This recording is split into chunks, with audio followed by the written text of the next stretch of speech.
Hi friends, good morning. ఎలా ఉన్నారండి? బాగున్నారా? ఈరోజు నేను చక్కగా కోడిగుడ్లు కూర చేద్దాం అనుకున్నాను. కోడిగుడ్డు అంటే పచ్చి కోడిగుడ్డు అండి, కోసిన కోడిలో ఉంచే గుడ్లు, కార్జం అవి ఏంటో అంటారండి, అవి తెలియదు నాకు. ఇది గుడ్ల సేరు. ఇది కొంచెం చక్కగా ఇంతవరకు తీసుకొచ్చాడు బాబు. తీసుకొచ్చిన తర్వాత దీన్ని శుభ్రంగా నీట్గా కడిగేసుకొని ఒక ప్లేట్లో వేసి ఉంచాను.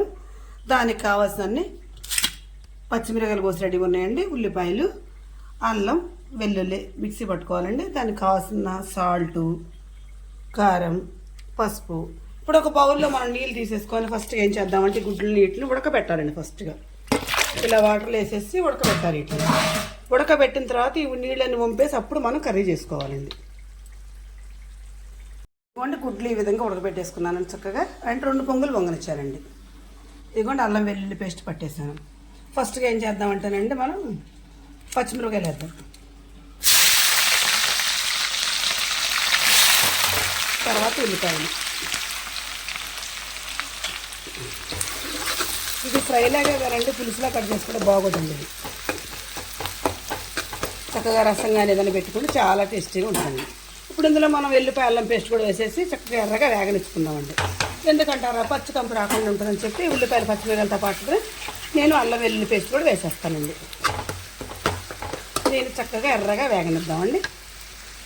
ఇదిగోండి ఉల్లిపాయలు, పచ్చిమిరకాయలు, అల్లం వెల్లుల్లి పేస్ట్ ఈ విధంగా వేగిని ఇప్పుడు పసుపు, కారం, సాల్ట్ వేసేసుకుందామండి. పసుపు వేసాను కదండి, కారం వేసేస్తున్నాం వెంటనే.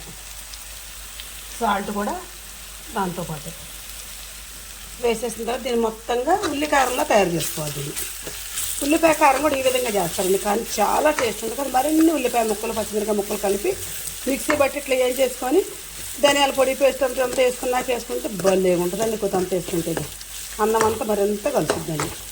మనం దాన్ని ఉల్లికారంలోని కొత్తగా ఈ కోడిగుడ్లు వేసి చేద్దాం. మనం సో డిఫరెంట్ వంట అనమాట. వంట మరుదానాలు వచ్చి ఈ విధంగా చేస్తున్నాం. ఇప్పుడు మనం ఉడకబెట్టుకున్న కోడిగుడ్లు ఇందులో వేసేస్తున్నాం. ఇలా ఇప్పుడు మనం ఫోన్ పక్కన పెట్టేసి మొత్తం తిప్పిన తర్వాత అప్పుడు ఫోన్తో చూపిద్దాం. అంటే ఎడం చేత్తో పట్టుకొని కుడి చేత్తో పరగడి కుట్టదు కాబట్టి పక్కన పెట్టేసి తిప్పిన తర్వాత మీరు చూపిస్తాను. ఈ విధంగా చక్కగా ఉల్లిపాయ వెల్లిపాయ కలిపేసి పేస్ట్ పట్టేసి ఏం చేసుకుని ఎర్రగా ఉప్పు పసుపు కారం వేసుకొని కోడిగుడ్లు ఇందులో వేసేసి ఫ్రైలాగా కలిపేసాను. ఒక 2-3 నిమిషాలు దీన్ని మగ్గనిద్దామండి. ఇదిగోండి చక్కగా ఈ విధంగా ఉల్లికారంతో మనం కోడిగుడ్లు ఫ్రై చేసేసాను కదండి. ఇప్పుడు దీంట్లో కొంచెం ధనియాల పొడి వేసేద్దాం. రసం పెట్టుకుంటే సూపర్ ఉంటుంది కానీ కాకపోతే పన్ని బట్టి రసం పెడతానండి. నేనైతే ఈ విధంగా చేసుకుంటా. నేను చేసే విధానం మీకు నచ్చితే ఈ గుడ్లు ఫ్రై నాకు ఒక లైక్ ఇవ్వండి. Please subscribe.